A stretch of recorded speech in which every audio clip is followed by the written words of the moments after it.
En la práctica muchos son muy útiles, o sea, muchos algoritmos hacen cosas y luego al último le ponen una fase de búsqueda local, porque digamos que es una forma muy fácil de todavía rascarle un poco más a la calidad de su solución.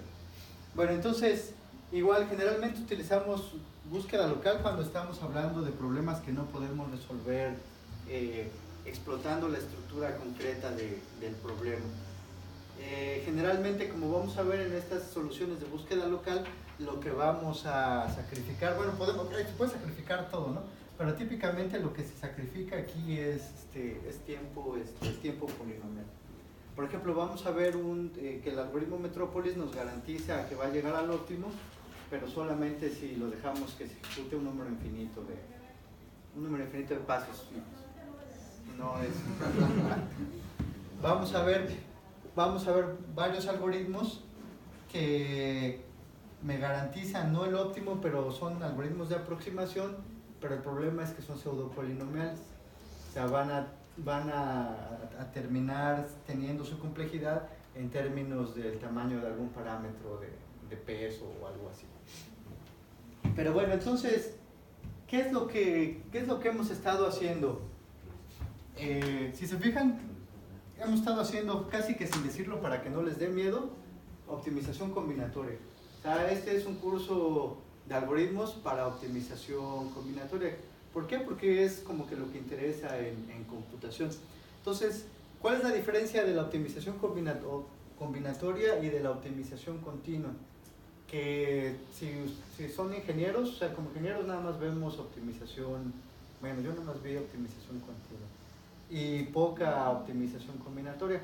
¿Cómo es el panorama de un problema de optimización continua? Pues ustedes tenemos una sábana, ¿no? Tenemos una sábana que puede ser nuestra función en n dimensiones, con montañas y valles y así, y ahí es que nosotros nos movemos intentando buscar los extremos que nos interesen, ¿no? Ya sean máximos o mínimos. ¿Cómo se ve el panorama de un problema de optimización combinatoria? ¿Qué es? Pueden ser puntos, bueno, sí los podemos ver como puntos, pero tienen un poco más, no son nada más puntos como tal. Podemos verlos como otra cosa. ¿Como qué? Como un grafo en general. De hecho, o sea, los problemas de optimización combinatoria los podemos ver como un grafo, donde los nodos serán ¿quién? A ver, agarren por ejemplo el problema de su problema. ¿Cuál están haciendo de proyecto? Independent set, ¿no? Entonces vamos a pensar o sea, vamos a imaginarnos el panorama del espacio de búsqueda de independent set. Entonces, lo que tenemos es que cada una de las posibles soluciones va a ser un nodito. Entonces, de hecho, cada uno de estos cuates sería un subconjunto de los nodos, ¿no? Y ya alguna vez dijimos que de qué tamaño era el espacio de posibles soluciones de independent set. ¿Era de qué tamaño dijimos? Exactamente, 2 a la n, ¿no? Que es el conjunto potencia, porque son todos los posibles, ¿quiénes? Subconjuntitos. Entonces, uno de estos nodos podría ser, por ejemplo, el conjunto vacío. ¿Cuáles serán las soluciones que son más similares a esta? Por ejemplo, todas las que están compuestas de un único ¿quién? De un único nodo, ¿no?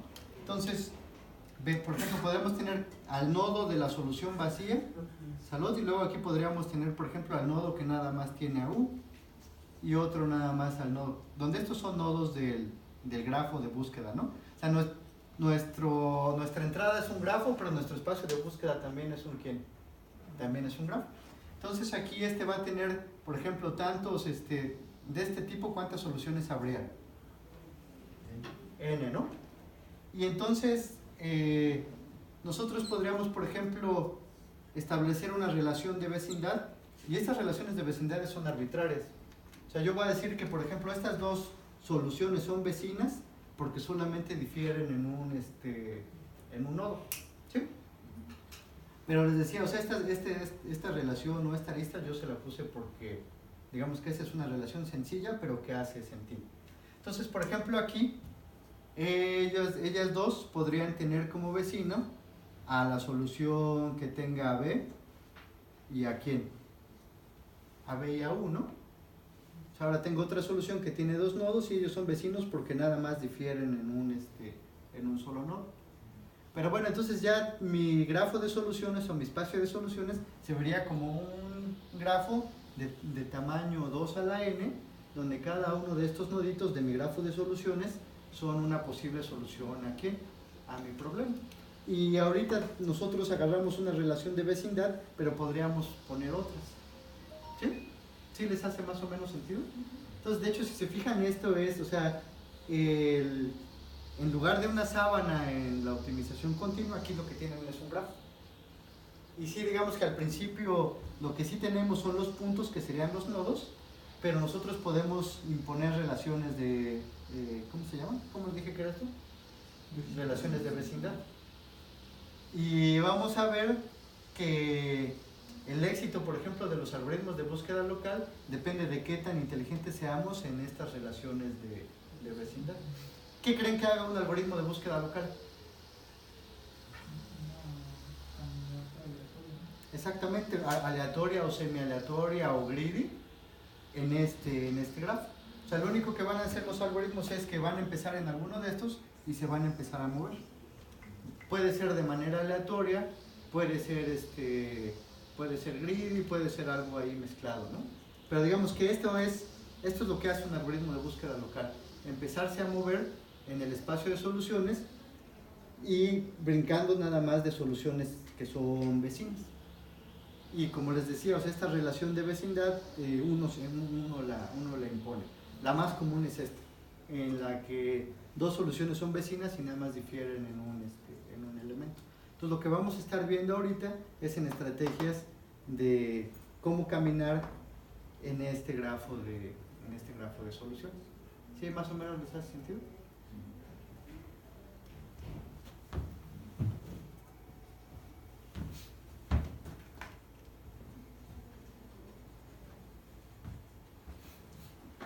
Bueno, entonces aquí en las diapositivas vamos a estar trabajando con Vertex Cover y algunas otras, pero es lo mismo, ¿no? Entonces, igual aquí en Vertex Cover nosotros sabemos que dado un grafo de entrada, lo que nosotros, bueno, aquí está otra vez el planteamiento del problema, ¿no? O sea, dado un Vertex Cover, nosotros queremos un conjunto de los nodos que sea de cardinalidad mínima y que toque a todas las quienes, y que toque a todas las aristas, ¿no? Entonces, o sea, cada instancia tiene su propio, su propio grafo de soluciones, ¿no? O sea, cada instancia solita me genera su grafo de soluciones. ¿Sí es claro para todos? Y entonces ya vimos que ese grafo de soluciones es de tamaño 2 a la n, porque son todos, igual aquí, porque son todas las formas de hacer subconjuntos de los nodos, ¿no? Que es lo que queremos en un vertex cover. Vamos a definir la relación esta de vecindad. Vamos a decir que dos soluciones son vecinas, S y S', si solamente, si obtenemos una a partir de la otra, ya sea eliminando o incluyendo un único, un único nodo, ¿no? Y entonces, lo que dice aquí es, también lo que empezamos a vislumbrar es que cada vertex cover, o cada solución o nodo de este grafo de soluciones, tiene a lo más, ¿cuántos vecinos? N vecinos, ¿no? Que es que los N nuevos vecinos que yo le, o los N nuevos nodos que yo le podría poner. Entonces, va la primera, el primer algoritmo de búsqueda, local, podría ser gradient descent, que es similar al gradient descent de optimización continua, ¿no? ¿Qué hace gradient descent en optimización continua? Vamos buscando por la derivada, estamos usando el mínimo de la función a través de la derivada. Exactamente, o sea, nada más sigue la derivada para ver hacia dónde crece. Bueno, este descent es a dónde decrece, ¿no? Entonces, en otras palabras, yo estoy parado y veo para dónde está más empinado para abajo y para allá me voy, ¿no? En este caso, ¿qué es lo que haríamos? Bueno, otra cosa. Este grafo de soluciones que empecé a dibujar aquí tiene asociada una ¿quién? O sea, cada uno de estos noditos tiene asociada una ¿qué? O sea, nosotros nos movemos en nuestro grafo de soluciones ¿para qué? para optimizar nuestra función objetivo, ¿sí? Cualquiera que esa sea, ¿no? Hemos tenido varias funciones objetivas. Aquí hablamos de la cardinalidad, pero podría ser suma de los pesos, y cada función tiene su propia función objetiva. Entonces, de hecho, cada uno de estos noditos nosotros también podríamos pensar que tiene asociado como un, bueno, no un vectorcito, pero una magnitud. Y esta magnitud sería su ¿quién? El valor de su función objetivo en general. O la calidad de su solución. Que en este caso, por ejemplo, si estamos hablando de vertex cover, nada más estaría medida por la cardinalidad del subconjuntito, ¿no? ¿Cuántos nodos es? Pero en general yo tengo aquí un valor que está asociado con la calidad de la solución, ya dependiendo del problema que sea. Entonces, ¿qué haría gradient descent? O sea, si estoy parado aquí, ¿a dónde me muevo? En este caso, al que tenga esta cosa más chiquita, ¿no? Y luego aquí, ¿qué voy a hacer? Otra vez, y así me la voy a llevar hasta que llegue a un mínimo local, ¿no? Y con la esperanza de que ese mínimo local sea también el mínimo, ¿qué? El mínimo global, ¿no? Pero generalmente no tenemos tanta suerte, pero vamos a quedar por ahí atrapados en algo que esperamos que no sea tan mal. Ya dependiendo de cómo sea nuestro algoritmo, tal vez podamos dar garantías de qué tan lejos vamos a quedar del óptimo, que es lo que vamos a estar buscando. Bueno, aquí hay un ejemplo de que podríamos quedar atorados en mínimos locales que son arbitrariamente malos. ¿Cuál es el óptimo en este grafo? ¿Cuál es la solución óptima? Nada más el nodo de aquí adentro, ¿no? Es un vertex cover de cardinalidad mínima. Pero imagínense que estuviéramos en una solución en la que están todos los nodos, o sea, están todos menos ¿no? Dado un solo movimiento, ¿podemos mejorar? ¿No, verdad? ¿Sí están de acuerdo? O sea, si estoy en una solución que tiene todos estos, sí es un vertex cover, ¿no? Pero eliminando o añadiendo un nodo a la solución, ¿mejoro? Entonces mi gradient descent se quedaría atorado en ese óptimo local que no tiene nada de óptimo, ¿no? Que es pésimo. ¿Sí? ¿Sí están de acuerdo? Entonces ese es el peligro del gradient descent. ¿Sí? ¿Qué harían, por ejemplo, para curar ese problema? O sea, tengo un algoritmo de búsqueda local y ya vi que gradient descent, por ser muy tan greedy, puede quedarse atrapado fácilmente en óptimos, en óptimos locales que son arbitrariamente malos. ¿Qué le deberíamos permitir a nuestro caminador? Pues que inicie la caminata en varios lugares. Podría ser, es una de esas, o sea, generalmente ahí se le dice que hay que tener diversidad, ¿no? Podríamos tener varios caminadores paralelos y lo que quisiéramos es que empezaran en lugares distintos del espacio de soluciones. Esa es una. ¿Qué otra opción?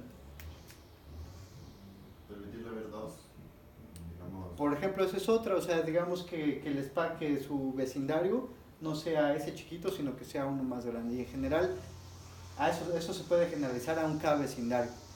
El problema de eso es que luego se termina pagando demasiada complejidad en tener ese escenario tan grande.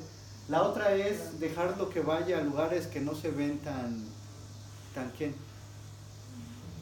que no se ven tan prometedores y que tal vez, o sea, igual, o sea, yo quiero bajar, pero había una montaña, lo dejo que la suba, porque igual del otro lado estaba el valle ya más profundo. Entonces la idea es, de alguna manera, dejarlo que camine hacia lugares que inmediatamente no se ven, que les van a dar una mejora, pero con la esperanza de que te lleve a una región donde sí esté mejor. Bueno, entonces y entonces con eso llegamos al algoritmo Metrópolis. Entonces el algoritmo Metrópolis, ¿en qué consiste? Consiste precisamente en dejar que el caminante vaya a lugares donde no se haga ganancia directa en la función objetivo. Entonces lo que hace es, en esencia, lo que sigue. A ver dónde dice. Bueno, igual está por allá, ¿no? Pero entonces lo que vamos a hacer es que estoy parado aquí y me echo un volado acerca de dónde brincar. O sea, es un volado con la misma probabilidad. Si hago progreso en mi función objetivo, acepto el cambio y ya me muevo para acá, ¿no? Si no hago progreso en la función objetivo, lo que hago es echarme otro volado más. Si ese volado sale bueno, brinco aunque, ¿cómo se llama? Brinco aunque no haga progreso. Ahora, esa probabilidad la vamos a hacer aquí, la función de distribución que vamos a utilizar para ese volado va a ser la distribución de Boltzmann, que es esta que está acá. Y de hecho lo que va aquí típicamente es el cambio en la energía. O sea, donde la energía la vamos a medir en términos de la calidad de nuestra solución. Entonces, si el brinco que vamos a dar es muy para arriba, o sea, vamos a perder mucha calidad en nuestra solución, va a ser menos probable que brinquemos. Pero si lo que vamos a perder es poquito, no va a ser tampoco probable que brinquemos. Entonces ese es en esencia el algoritmo Metrópolis, ¿sí es más o menos claro? O sea, va de nuez. Estoy parado en un elemento de mi grafo de soluciones. Me escojo al azar alguna de mis soluciones vecinas.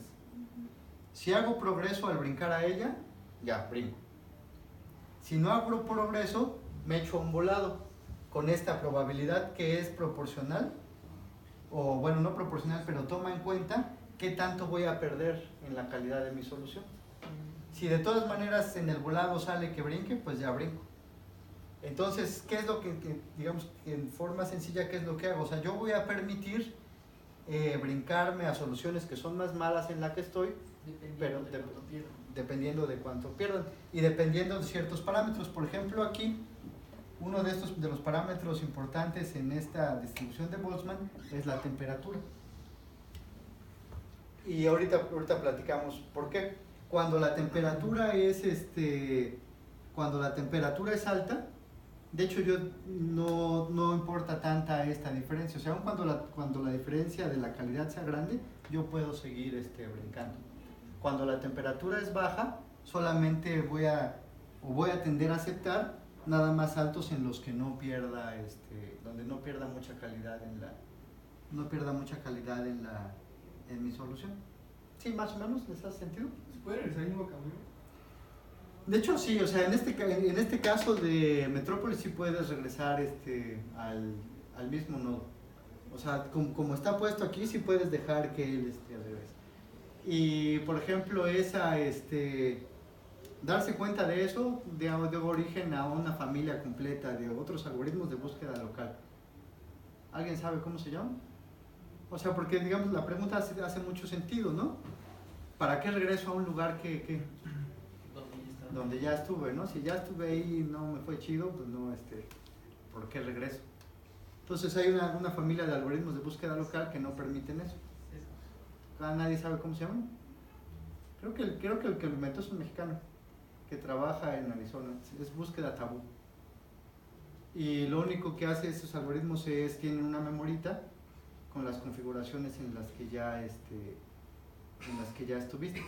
Entonces antes de brincar checa que no sea un lugar en el que ya está. Entonces aun cuando es una idea muy simple, dio resultados buenos. Ahí también hay un trade-off de qué se imaginan. ¿Dónde está el trade-off? Espacio en memoria. Exactamente, en qué tan grande es tu memoria tabú y qué tan rápidamente puedes checar que una configuración ya la viste ahí, porque puede tener mucha complejidad eso también. Bueno, entonces, ¿sí les ha sentido esta cosa de Metrópolis? El algoritmo Metrópolis el análisis teórico está bien interesante. Pero bueno, ¿por qué creen que hayan agarrado esta distribución de Gibbs-Boltzmann? ¿Quién ha oído hablar de ella? Ahí dice en qué se usa, pero ¿qué? Para termodinámica, ¿no? Boltzmann fue quien hizo la teoría cinética de los gases. Exactamente, y es precisamente la teoría de los gases. O sea, aquí te describe cuál es la probabilidad de encontrar al gas en un estado energético. Entonces, lo que se ve es que los gases tienden a estar siempre en estados de ¿qué? De mínima energía, ¿no? Entonces los gases van a estados de mínima energía y la probabilidad de cada uno de esos estados está descrito por por esta distribución. Entonces ellos como que solitos se optimizan a su energía. Entonces lo que hicieron los Metrópolis, que es Metrópolis y otros dos del mismo apellido que ya no me acuerdo cómo se llaman. Ah, sí, pues ahí están, son Metrópolis, no son Metrópolis, Rosenbluth, Teller y Teller. Entonces era ahí pura familia. Puros primos, o eran de un pueblo donde todos se peleaban. Fue tomar esa distribución inspirada en la naturaleza. De hecho, se ha probado con muchas otras distribuciones y cosas de las garantías teóricas se mantienen.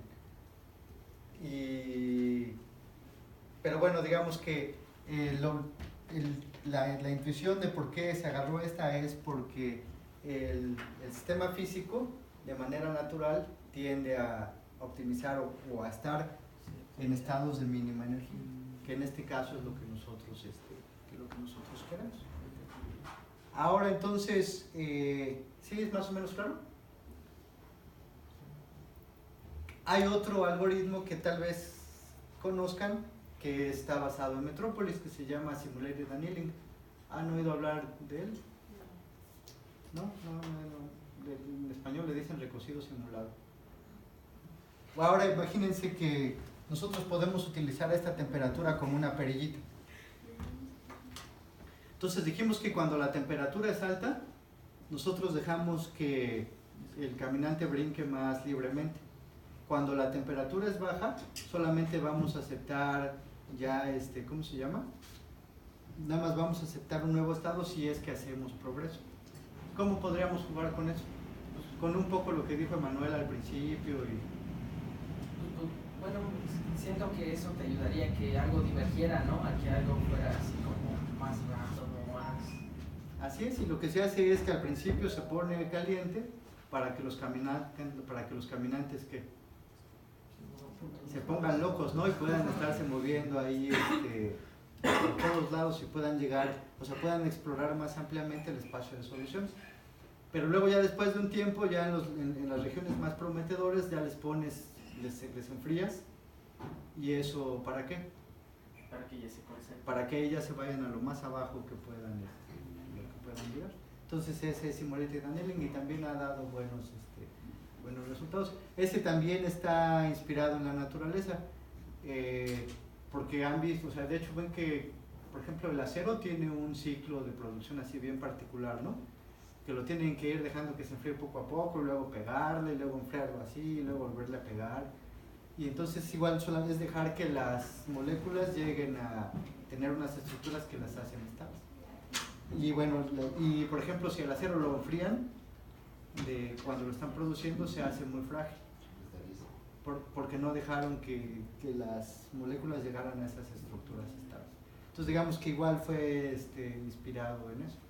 O sea, dejarlo que el sistema primero caliente para que llegue a todos los lugares y luego frío para que llegue a Sí, creo que en diseño mecánico, los simuladores, hay una función que hace... Es muy probable que sí. Sí, y eso ya, bueno, lo agarramos para todos aquellos problemas que no sepamos cómo resolverlos, ¿no? Entonces cuando dices, changos, ¿qué hago? Pues estos tipos de algoritmos también son populares, porque si se fijan no tenemos que saber en estos casi nada acerca de la estructura del problema, ¿no? O sea, por ejemplo, podríamos hacer nuestro Simulated Annealing o Metrópolis para todos los problemas que hemos visto, y tal vez lo único que nos interesa es la relación de vecindad, pero no tenemos que aprender tanto acerca de las particularidades de la estructura del problema. Y como da más o menos buenos resultados, es lo que los hace tan populares. Yo tengo una duda. Sí. Ahí dijo que elegía al azar, bueno, con probabilidad, ¿no? Hacia dónde iba. Pero ¿qué pasa si hay uno que se pierde un poquito más, pero se gana mucho más en comparación al otro? Lo dejamos que, o sea, digamos que ese es un proceso aleatorio. O sea, podría ser que aquí en Metrópolis, podría ser, por ejemplo, que fuera ya el óptimo. Y yo ya estoy aquí parado, ¿no? Pero me echo un volado y los volados hace que caiga para acá y termine y me voy. Puede pasar. Sí, o sea, es digamos que la desventaja, una de las desventajas de Metrópolis. O sea, él nada más camina aleatoriamente en este grafo siguiendo estos criterios. Y sí puede ser que, o tal vez no el óptimo, pero que ya aquí ya caía al valle de la optimalidad y no igual agarra y se sube acá a una montaña donde ya. Ajá, ese es, digamos, y ese es el riesgo. O sea, aquí, o sea, a menos que lo dejen ejecutarse un número infinito, el resultado que les puede dar no tiene ninguna garantía, ¿no? Digamos que esto es a diferencia de lo que hemos venido haciendo. O sea, aquí las garantías solamente se tienen cuando se deja correr un número infinito de pasos. Y bueno, estas son unas gráficas enseñando lo otro. La garantía que se puede dar es el teorema que viene acá, que dice que, o sea, ya en pocas palabras, que cuando el tiempo es el número de pasos, lo dejamos que se vaya infinito, el número de veces que va a caer en un estado es proporcional a su probabilidad en la distribución de Boltzmann. En otras palabras, lo que dice es que va a pasar mucho más tiempo en los estados de menor energía. Esa es la garantía que nos da el algoritmo. Pero bueno, eso es ¿en quién? Eso es en el límite, ¿no? Pero bueno, en la práctica ha dado buenos resultados. Entonces, por eso está incluido acá. ¿Y entonces cómo restringimos las iteraciones? Generalmente o sea, tú te pones ya sea una meta, o sea, dices, yo quiero, si me logra menos de este valor, ya párale, o también le pones un número, o sea, 1000 iteraciones, 1.000.000 de iteraciones. Generalmente es lo que se hace en este tipo de algoritmos. Por ejemplo, en el proyecto, ¿cómo lo iteraríamos? O sea, Un número fijo. Nosotros Sí, pónganle algo razonable que no queme sus laptops. Igual algo, bueno, sencillo, o sea, le ponemos un número, por ejemplo, y guardamos la mejor solución. Son ciclos. Eso hay que hacer. Podemos regresar a la mejor solución. De hecho, siempre tienes que ir guardando la mejor solución. O sea, no, porque no es la última en la que te quedaste, porque como está moviéndose así aleatoriamente, puede que al final haya quedado en un lugar malo. Entonces siempre tienes que ir guardando la mejor. Entonces es la mejor solución que viste después de haber dado, por ejemplo, 1000 o 10.000 pasos. Sí, ese es buen punto. ¿Sí es claro para todos? O sea, porque el último punto no es la mejor solución, es una solución ahí que ahí cayó cuando ustedes decidieron que se había de... A menos que el criterio de parada sí sea subir un cierto valor. Por ejemplo, aquí podrían utilizar como criterio de parada que le gane a su grid. Sí. O sea, otro experimento que igual cuando ya estén aburridos en su casa es cuántos pasos le toma ganarle a grid. Otra pregunta. Sí. Si estamos recorriendo el espacio de soluciones, pues tenemos ya que tener esas soluciones. No, las vas creando al vuelo. O sea, por ejemplo, imagínate que estás parado aquí en tu solución que tiene X, Y. O sea, tienes tu solución X, Y. ¿Quiénes son sus vecinos? Los que tienen 3, pero no cualquiera es 3, ¿no? O sea, los que tienen X, y alguno de los restantes, el que tiene solito a X y el que tiene solito a y el que tiene solito a Y. Y ahí ponemos las restricciones del problema, ¿no? Y o sea, pero digamos que en este caso no es la única restricción es esa. O sea, bueno, hay otra que en por ejemplo, ¿qué problemas están resolviendo ustedes? Independent set, entonces sí puede haber unos que no están, los pueden podar ahí. O sea, porque puede ser que de esos no todos sean, ¿qué? No sean independent sets. O sea, son estos dos más todos aquellos nodos con los cuales ellos no compartan aristas. Pero de hecho podrían ponérselas, o sea, también pueden dejar que él camine por soluciones no factibles. O sea, porque digamos que ese es otro aspecto, ¿no? O sea, además de tal vez esta función, también podrían ponerle un palomita o un tachecito si quieren. Si son factibles. Ajá, si son factibles o no son factibles. Entonces ustedes podrían decidir nada más moverse en soluciones que sean factibles. ¿O no? ¿Qué creen que sea mejor? Pues reducir el espacio. Típicamente sirve dejar que estén las no factibles porque imagínense que se haga una región así. De no factible a donde ya está lo bueno.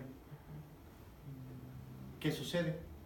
Entonces, si ustedes nada más pasan en lo factible, no podrían brincar a la otra, a otros pedazos que sean factibles.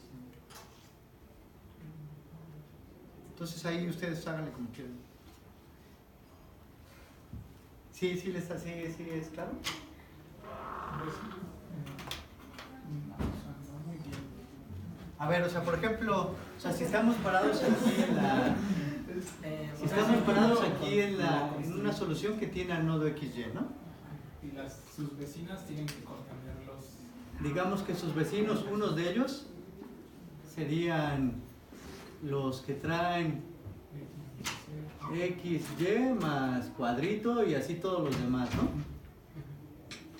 X, Y y hasta circulito, pensando que esos son todos los posibles. Y tendría otro que sería nada más X y tendría otro que sería nada más Y, ¿no? Entonces esos son los posibles soluciones. Ahora la otra cosa es que de aquí, unos de estos pueden ser, unos de estos de acá podrían ser no factibles, ¿no? Eso es lo que no me queda claro. O sea, pues también tendríamos que etiquetar y hacer ahí. Si quieres, puedes no hacerlo. Puedes no hacerlo. O sea, puedes, como te decía, puedes dejarlo que brinque a un no factible. Y luego de ahí que vuelva a brincar a otro lugar. ¿Por qué? Porque lo que estaba intentando explicar acá es que puede haber una región de puros no factibles como frontera de donde estás buscando para llegar a otra región donde sí son factibles y son mejores. Pero por ejemplo, si se queda en esos, o sea, si se le acaban las iteraciones. Pues ya ni modo, le fue mal. Pero, si o sea, queda por ejemplo, no factible, ¿mande? pero en ese caso se pudo haber quedado en un error no factible. nos va a regresar, o sea, porque cada uno de esos. El mejor factible que hayas visto, o sea, lo que debe regresar siempre es el mejor factible que hayas Pero visto. entonces sí tenemos que saber si sí, son por supuesto. factibles o no. Es que esa es la parte que no entiendo muy bien. ¿Cómo le haremos? Sí, tienes, o sea, nada más tienes que ver si no, bueno, sí es fácil saber si es no factible, ¿no? Nada más si comparte aristas. Ahora, para brincar en ellos, es más o menos fácil porque además es aleatorio, o sea, no tienes que crearlos todos y después escoger para brincar. ¿Qué es lo que harías? Y ya es un tip muy tip, ¿no? O sea, ¿qué agarro? Tengo estos dos y me echo un volado entre todos para ver cuál es el siguiente al que le voy a poner, ¿no? Primero podría ser sí, es más o menos claro. O sea, imagínate que tienes, o sea, tu universo de noditos es XY y todos estos para acá, ¿no? Entonces nada más échate un volado aquí. Pues es este. O sea, no los tienes que crear todos. Entonces nada más se agrega, se evalúa si es factible o no, y si sí, pues se deja y el siguiente tirada agarramos uno de los restantes, lo metemos de eso. Así es, pero piensen que también están los de crecer, pero también están estos dos, ¿no? Y lo que sí es que estos tienen que, o sea, son los de crecer y tendrían que agregarle estos dos, ¿no? Los de regresarme a solo X y regresarme a solo Y. Y podemos iniciar a caminar en un estado de baja energía relativamente a una solución arbitraria, o sea, tomar la solución de Greedy y es como, es relativamente... Eso se hace mucho, por eso. Esa es una trampa común. Pero sí es una trampa común. Nos ahorramos muchas iteraciones de estar como en Tal vez sí, tal vez no, o sea, es una trampa común, pero también es riesgoso, porque puede, o sea, Greedy ya tiene una estructura particular. Es como inducirlo, ¿no? A que ya haga lo que... Digamos que aquí, o sea, en Metrópolis de todas maneras él se podría salir, ¿no? Pero digamos que esa es una de las cosas que uno decide hacer o no cuando está utilizando este tipo de soluciones. Pero sí nos toma algo de complejidad después saber si es factible. Ah, no, sí, de que toma algo de complejidad, sí.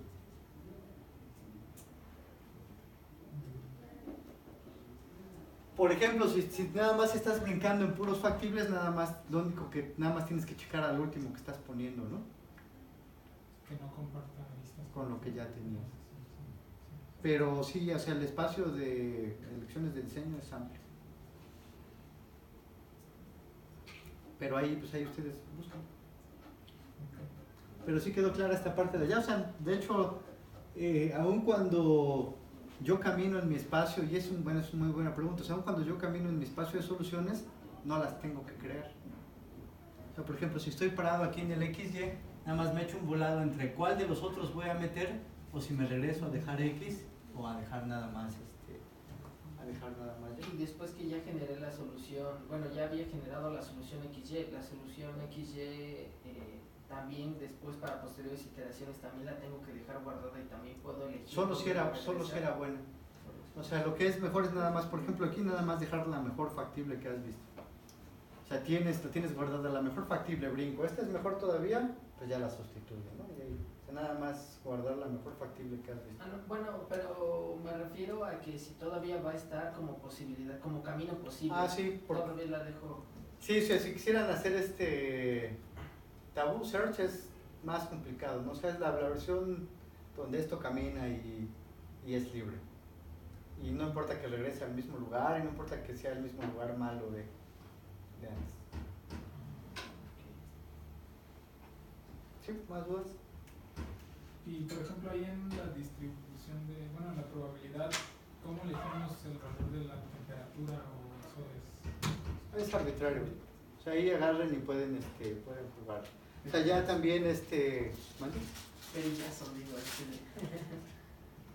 No le inviertan tanto, o sea, digamos que ya en la realidad se le invierte mucho en, o sea, ¿qué es lo que viene acá, no? Cuando hacen simulated annealing, se invierte mucho en como este plan de temperaturas. O sea, en qué temperatura empiezas y a qué tantas iteraciones, cómo le vas bajando. O sea, tú agarra una temperatura que te dé algo razonable al principio y pues ya.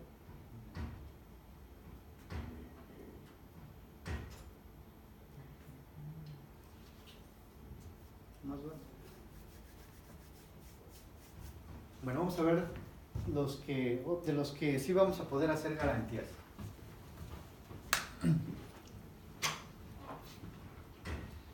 Entonces ahora con lo que vamos a jugar ahora son unas redes neuronales que se llaman redes neuronales de Hopfield.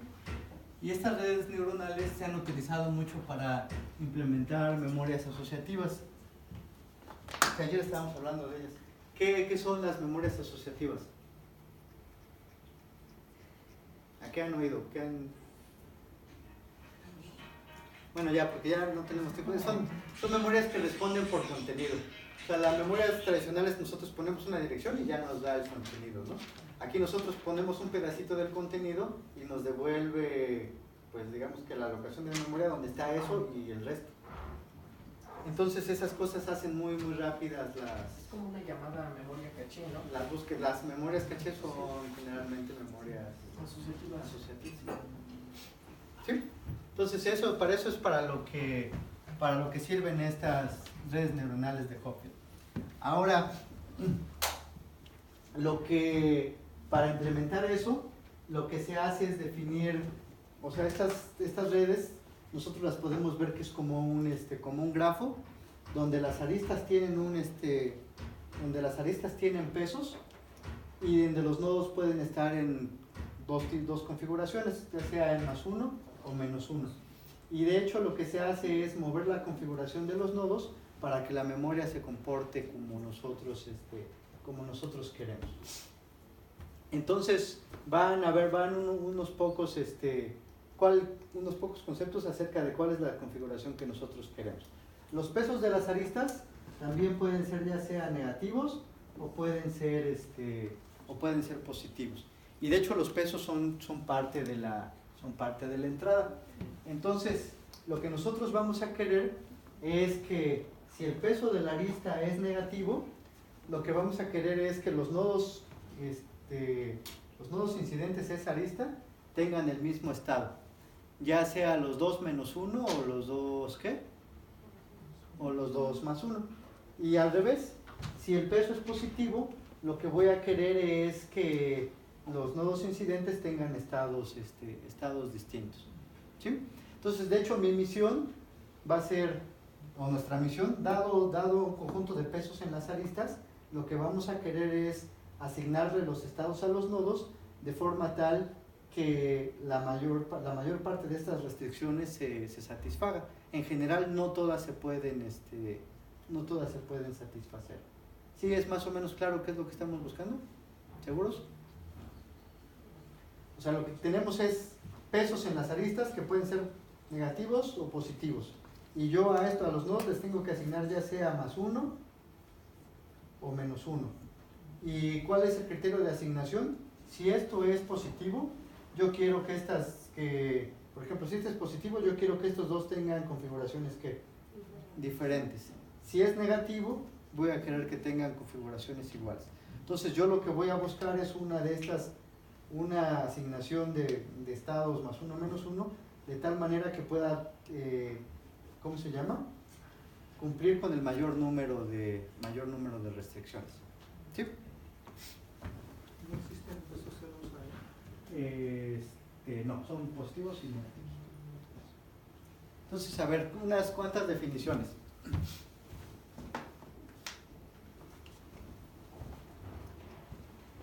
Entonces, bueno, a ver, ¿qué es una configuración?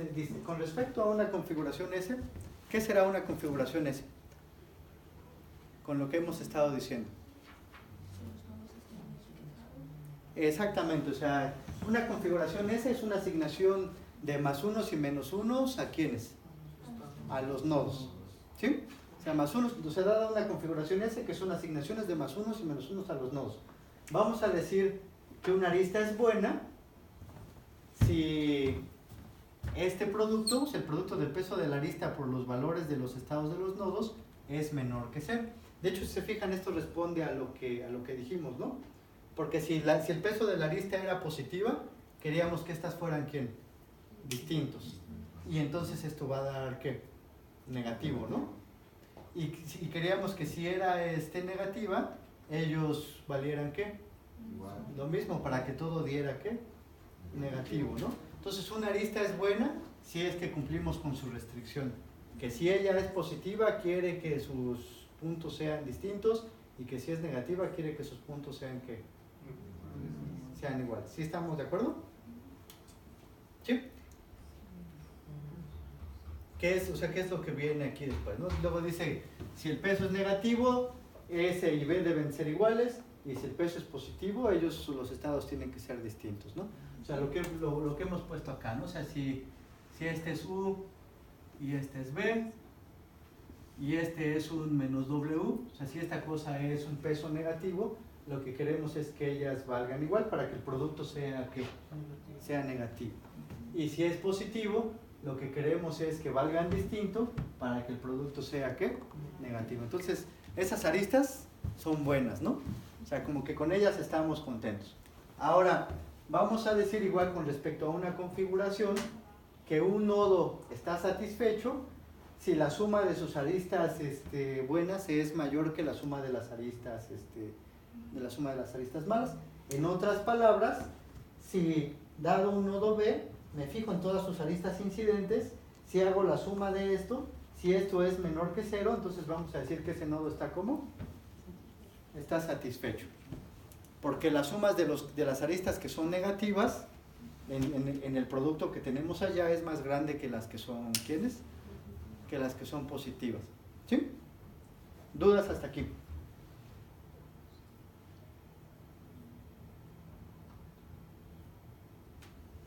O sea, no, digamos que siguiendo aquí con mi dibujo, si yo le pongo otros nodos, entonces yo lo que quiero, si me fijo de este nodo, veo las aristas buenas van a contribuir como a esta suma. de manera negativa, ¿no? Y las aristas malas van a contribuir positivo. Entonces, desde la perspectiva de ese nodo, vamos a decir que él está satisfecho si la contribución negativa es más grande que la contribución positiva, que es lo que está puesto acá. ¿Sí?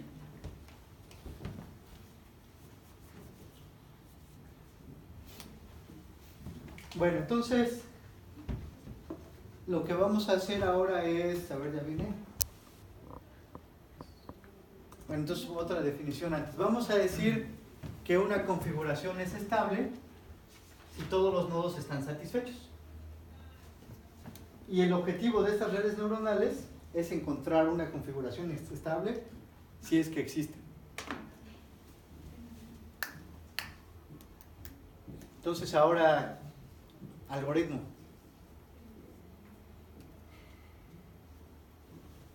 Bueno, y aquí hay un ejemplo, ¿no? Entonces, negro es más 1 o menos 1, como quieran, y blanquito es el otro, ¿no? Entonces, por ejemplo, esta es una arista mala porque es negativa y sus puntos incidentes son diferentes, ¿no? Esta es buena porque es negativa y son iguales. Esta es buena porque es positiva y son distintos, y así, ¿no? Entonces, por ejemplo, este nodo está satisfecho porque si hacen la suma de estas, o sea, les va a dar eso de allá, ¿no? O sea, a ver, por ejemplo, esta es una mala arista y contribuye con 5. Esta es una buena arista y contribuye con 4 negativo. Esta es una, ¿quién? Esta es una buena arista y contribuye con menos 1, y esta también menos 1. Entonces, ya en la suma ganan las buenas, ¿no? Entonces, por lo tanto, este nodo está satisfecho. Entonces, lo que nosotros queremos es ahora encontrar un algoritmo que me haga una configuración estable, y eso es en la que todos los nodos están como satisfechos. Entonces, denme un algoritmo de búsqueda local y les doy el nombre del algoritmo. Se llama State Flipping Algorithm. Entonces, ¿qué es lo que se imaginan que haga? Pues flips, ¿no?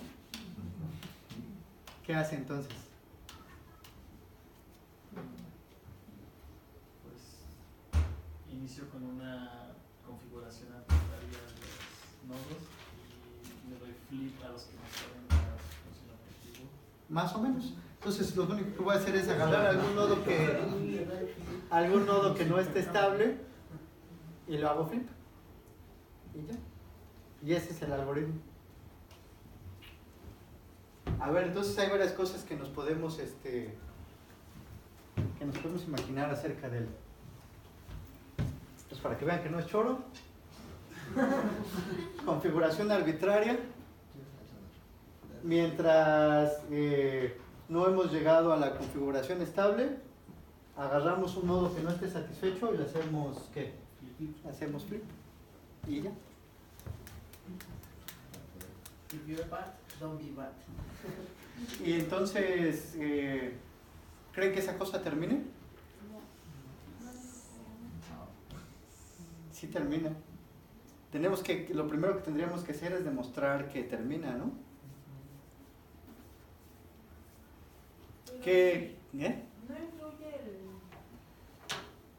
el peso, tiene que ir checando también el peso, ¿no? Porque si hacemos un cambio y nos llega a afectar, por ejemplo, en el ejemplo pasado, ¿no? Si hubiéramos puesto el 4 en positivo, pero el 5 en negativo, bueno, así, que los pesos influyen. Sí. O sea, ¿cuál es el riesgo, no? O sea, yo tengo aquí a este nodo que era el nodo U y tenía un chorro de otros nodos, ¿no? Y puede ser que él no estaba satisfecho y todos estos sí. Y entonces cuando le hice flip, lo que hice fue aumentar el número de nodos, ¿qué? Número de nodos insatisfechos, ¿no? Entonces es el peligro con el que, pues digamos que eso es lo que nos puede hacer pensar que este algoritmo no va a terminar, ¿no? O sea, ¿qué necesitamos para demostrar que esto va a terminar? ¿Qué necesitamos? Encontrar el camino, el conjunto de todos los No, pues siempre la variante. Siempre es. Que ya tenemos nosotros una metodología, ¿no? Exactamente, nosotros necesitamos una función objetivo, una función potencial phi, necesitamos que esa función potencia sea monótona y acotada. Y ya con eso demostramos que esta cosa, ¿cómo se llama? Que esta cosa termina, ¿no? ¿Sí? ¿Se acuerdan de eso? Pero bueno, el chiste ahora hay que encontrar esto. Ya vimos que, por ejemplo, que el número de nodos satisfechos no es una buena función objetiva, no es una buena función potencial. ¿Por qué? Exactamente, porque no es monótona.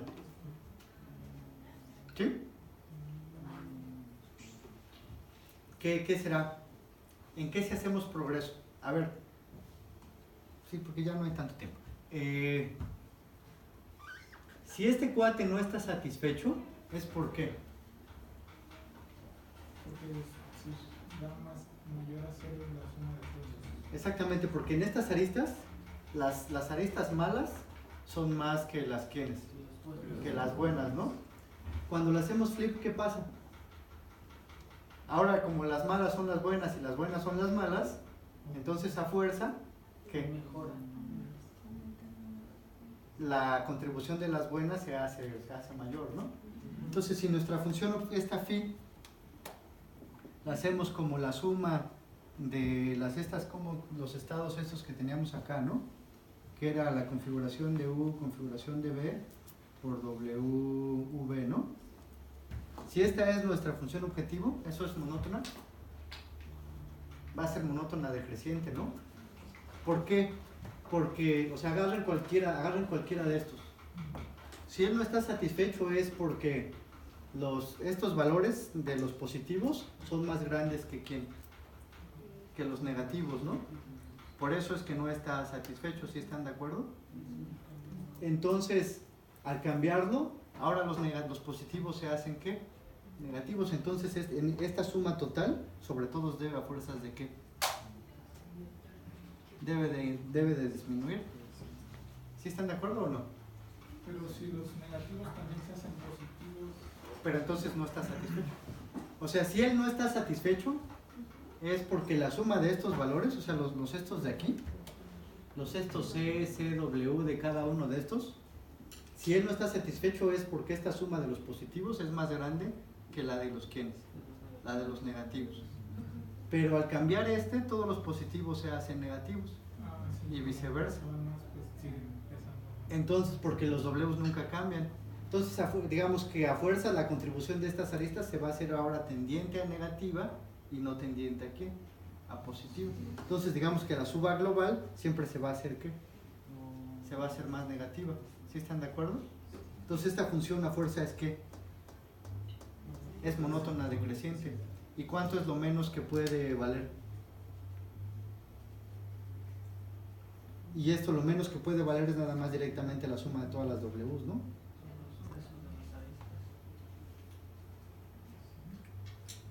Que es en el caso en que todas las aristas contribuyeran con su negativo.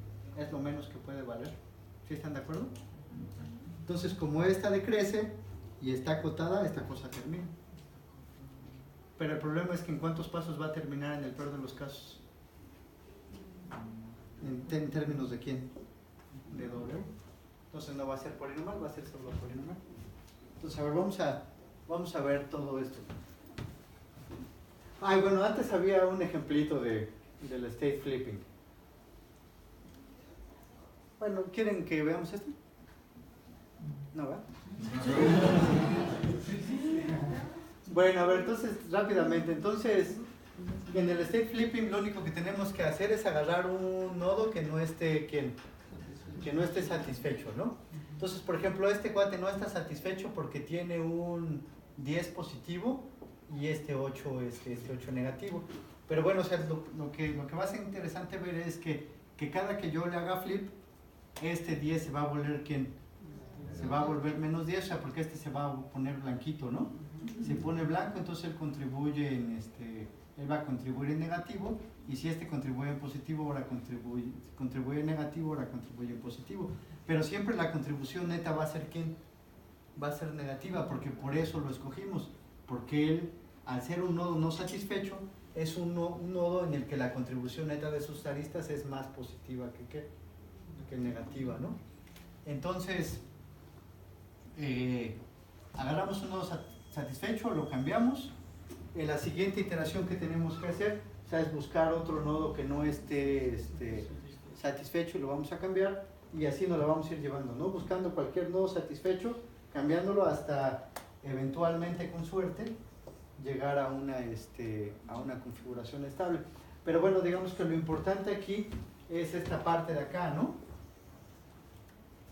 O sea que ver que si nos fijamos ahora no en los nodos, sino en la contribución de todas las aristas, cada que hacemos un cambio, hacemos que las aristas en su suma total contribuyan más que más negativo, ¿no? Y esa va a ser nuestra función objetiva. Entonces aquí dice teorema, este algoritmo state flipping termina en una configuración estable en a lo más la suma de todos los pesos de las aristas, ¿no? El valor absoluto. Entonces un primer intento sería agarrar como función de potencia el número de nodos satisfechos. Ya vimos que eso no, porque eso va variando, pero la que sí juega es ¿quién? Esta que tengo acá, ¿no? ¿Qué?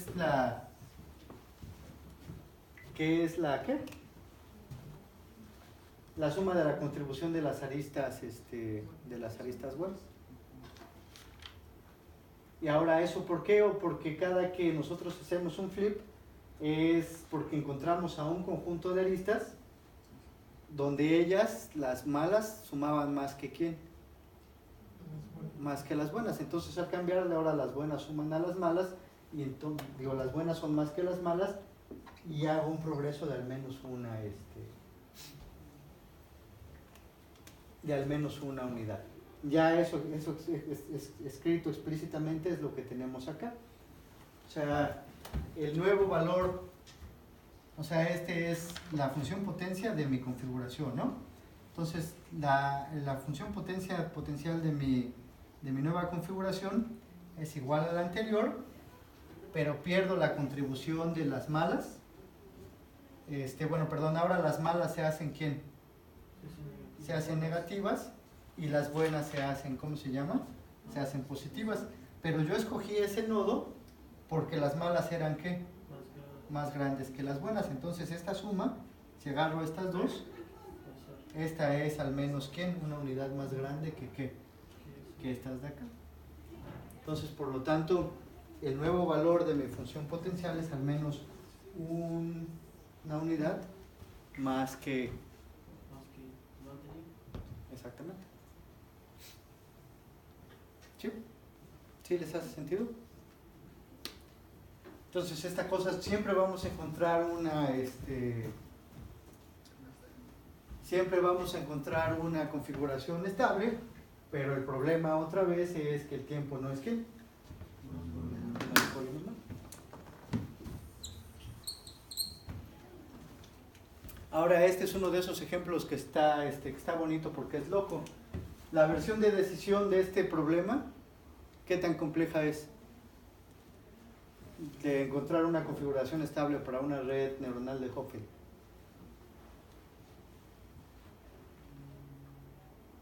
No le vean.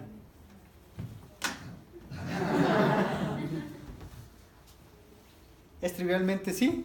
O sea, siempre acabamos de demostrar que toda red neuronal de Hopfield tiene una configuración, ¿quién? Una configuración estable. Entonces el problema de decisión es trivial, siempre sí. Siempre sí, siempre sí. Pero no se conoce un algoritmo de tiempo polinomial que resuelva el problema de ¿quién? El problema de búsqueda. Entonces, el problema de decisión es trivialmente, se resuelve trivial, siempre sí, pero no se conoce un algoritmo polinomial que encuentre... O sea, sí, pero no cuándo, o sí, pero... Sí, pero ajá, no te dice cómo. Y recuerden, o sea, el problema es que la complejidad está en términos de ¿quién? De W, cuando el tamaño de la instancia está en términos del logaritmo de W.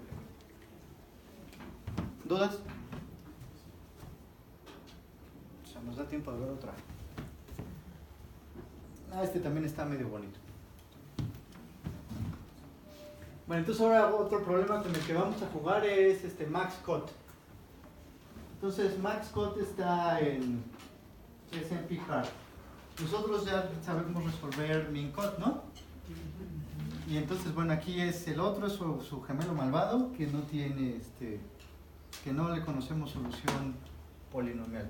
Entonces, igual lo que queremos es una partición de los nodos en el lado A y en el lado B, tal que el peso de las aristas que van de un lado a otro sea ¿cómo? Sea máximo. ¿Sí? ¿Sí es claro para todos cómo es el problema? O sea, tenemos nuestro grafo y queremos meter unos nodos en la bolsa A y otros nodos en la bolsa B. Entonces, vamos a tener a la bolsa A y la bolsa B y luego vamos a tener las aristas que van de un lado a otro. Y lo que queremos es que el peso de estas aristas sea ¿qué? Sea máximo. Ese es el problema que queremos resolver. A ver, denme un algoritmo de búsqueda local para eso.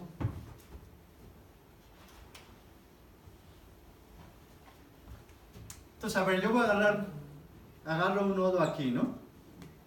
Y él va a tener unas aristas para acá y otras aristas para acá adentro.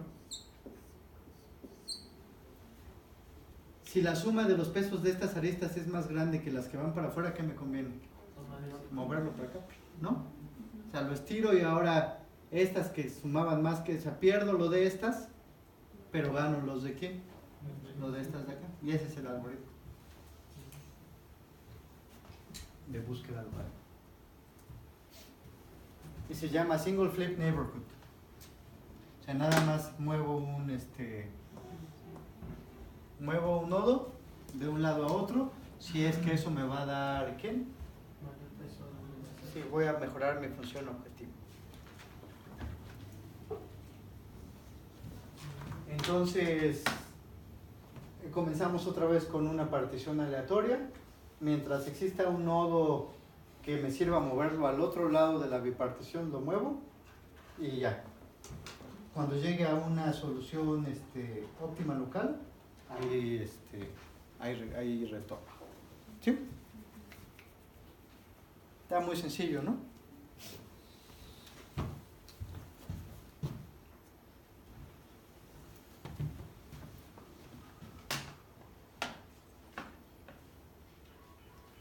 Ahora, resulta que este algoritmo es una, a ver, como estamos maximizando, es un medio de aproximación.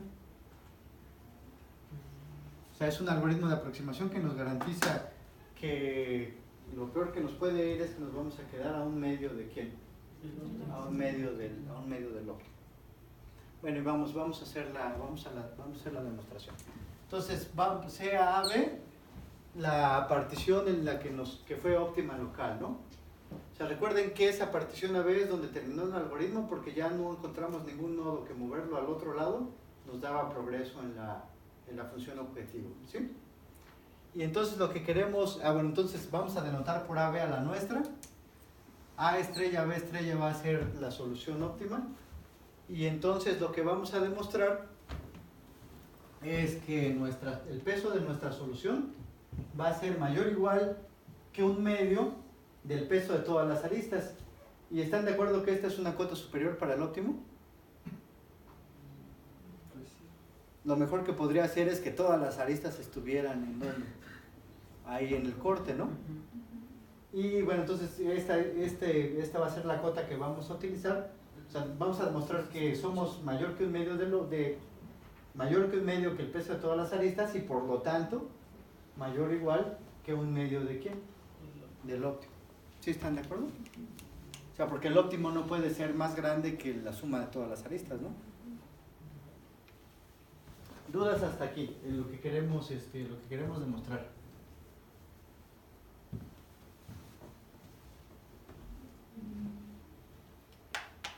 ¿No dudas?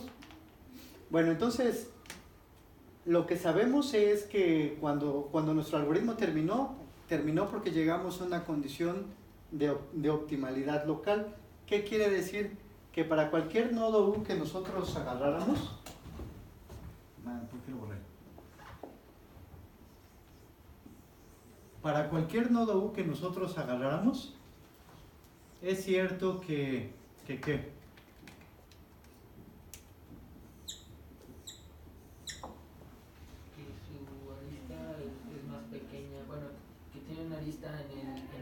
más grande que la arista que atraviesa. O sea, no lo movimos porque el peso de las aristas que están adentro de A mismo, exactamente, es menor que las aristas que van a B, ¿no? Y eso es cierto para todos los quienes, para todos los U's de este lado, pero también para todos los U's de este otro lado, ¿no? O sea, ya no movimos a nadie porque todos estaban en este caso, que es la condición de optimalidad que viene acá. Entonces, para cualquier U en A, pero también en B, es cierto que la suma de los pesos de las aristas con otros nodos en A debe ser más pequeña que ¿quién? Que la suma de las aristas con nodos que estén en ¿dónde? Que estén en B. ¿Sí están de acuerdo? O sea, esto se cumple para todos y cada uno de los nodos. ¿Sí? Bueno, entonces ahora lo que vamos a hacer es sumar esta desigualdad para todos los nodos que estén en para todos los nodos que estén en A.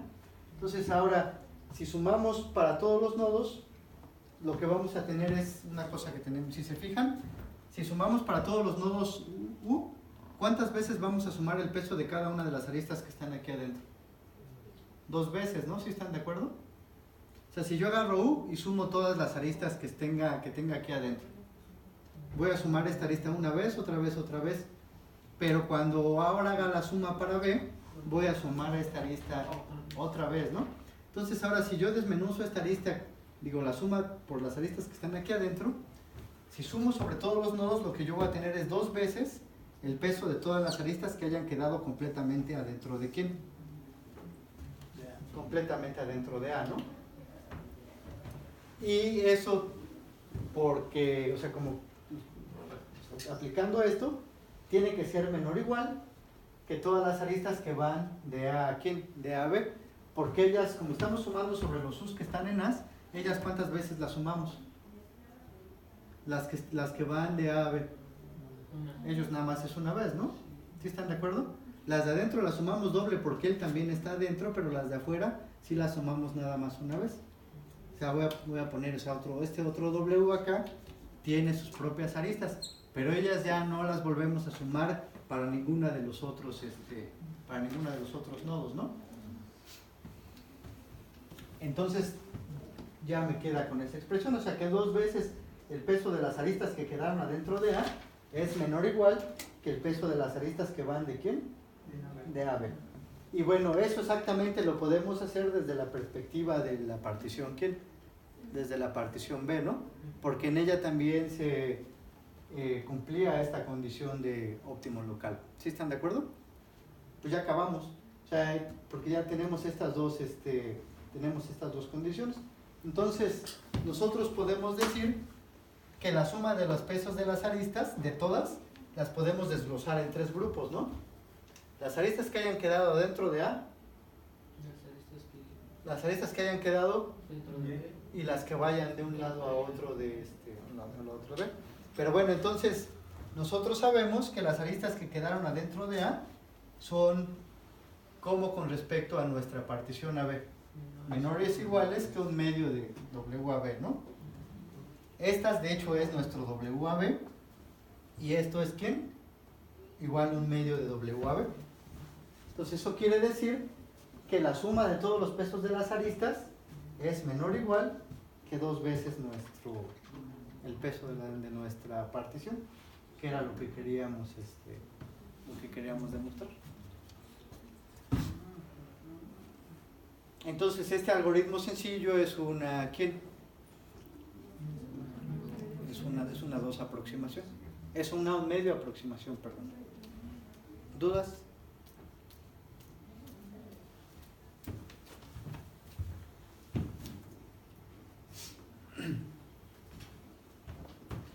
Otra vez el problema es que esta cosa no es tiempo polinomial.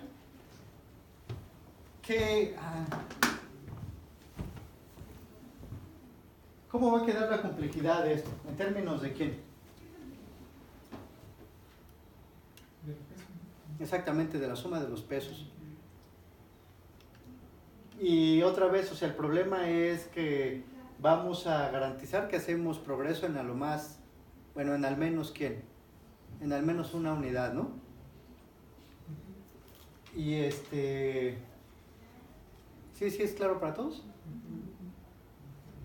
ya nos habíamos presentado, ya nos habíamos enfrentado con algo así. ¿Se acuerdan que cuando vimos el Ford Fulkerson original también era pseudopolinomial? Pero luego vimos una manera de hacerlo polinomial, ¿no? ¿Cómo era?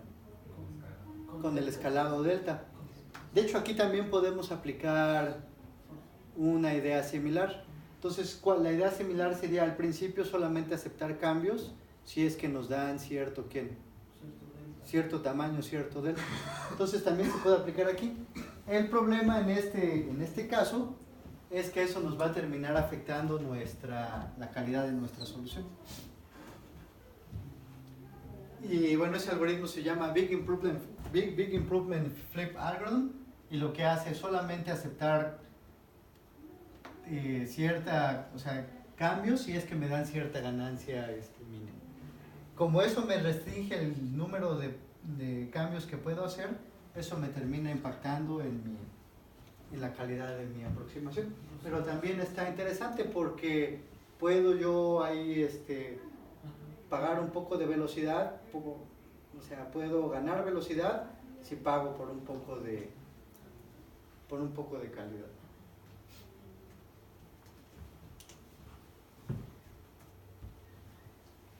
Bueno, entonces este es uno de esos problemas en lo que se ha demostrado una cota superior, una cota para la mejor posible aproximación. Entonces ahí Hastad en el 97 demostró que a menos que P sea igual a NP, no es posible que exista una aproximación, una 16/17 aproximación para max cota. Sí, está cerca. Esta cota también es González, es el mismo González del K-Centros. Todavía está activo, todavía anda por ahí. Echándole.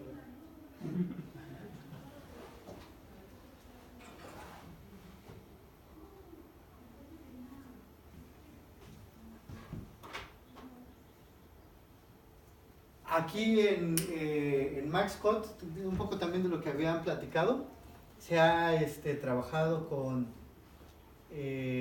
vecindarios extendidos. O sea, el algoritmo que vimos es el one flip. O sea, ¿qué pasa cuando cambiamos un nodo? Se puede extender hasta K flip, que yo doy opción de mover hasta K nodos en un solo paso. El problema de esto es que genera unos vecindariotes, ¿no? O que se hacen grandes con respecto a acá. Y ha habido trabajo también en otros tipos de vecindario. O sea, porque si fijan, el one flip es el más intuitivo. De hecho, una de las cosas que nosotros trabajamos aquí en el SIC es en experimentar con con otros tipos de vecindarios, aplicando técnicas de algoritmos aleatorios que han dado buenos resultados. Muchos de estos nuevos vecindarios, como por ejemplo que es particularmente famoso, que es el KL, da muy buenos resultados, pero nadie sabe por qué. O sea, la intuición como que sí se entiende, pero sigue siendo un problema abierto, una prueba rigurosa de que efectivamente es una mejor forma de crear vecindarios. Bueno, entonces lo que vamos a ver el otro clase, y con eso terminamos, es un poco de equilibrios de Nash y algoritmos de búsqueda local para encontrar equilibrios de Nash. Entonces recuerden que tienen que ver la película para que se les haga más divertido al menos. Entonces nos vemos la próxima.